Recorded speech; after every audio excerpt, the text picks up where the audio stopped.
ধরুন আপনি pre hypertension স্টেজে আছেন, অর্থাৎ আপনার ব্লাড প্রেশার 120/80 বেশি কিন্তু 140/90 নিচে।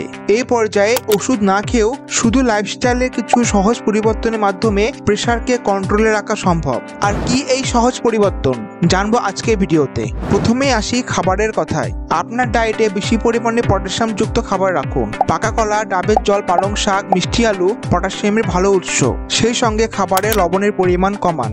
এক্সট্রা নুন একদমই খাবেন না, আর সেই সঙ্গে প্রসেস ফুডও এড়িয়ে চলুন। দ্বিতীয়ত, প্রতিদিন অন্তত 30 মিনিট হাঁটুন বা হালকা ব্যায়াম করুন। এই দুটো অভ্যাসই আপনার ব্লাড প্রেশার কমাতে সাহায্য করবে। আর মানসিক চাপ আপনার প্রেশার বাড়িয়ে দিতে পারে, তাই প্রতিদিন নিজের জন্য কিছু সময় বের করুন। ধ্যান করুন, ভালোভাবে ঘুমান।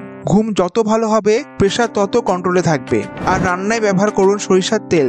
এই তেলে স্পোক পয়েন্ট বেশি থাকায় এটি হার্ট ও প্রেশার দুটোর জন্যই উপকারী। সবচেয়ে গুরুত্বপূর্ণ হলো ধূমপান ও অতিরিক্ত অ্যালকোহল সম্পূর্ণ এড়িয়ে চলুন। এই দুটোই হাই ব্লাড প্রেশারের সবচেয়ে বড় কারণ। মোট কথা হলো, দৈনন্দিন জীবনে ছোট ছোট কিছু ভালো অভ্যাসই আপনাকে উচ্চ রক্তচাপ থেকে দূরে রাখতে পারে।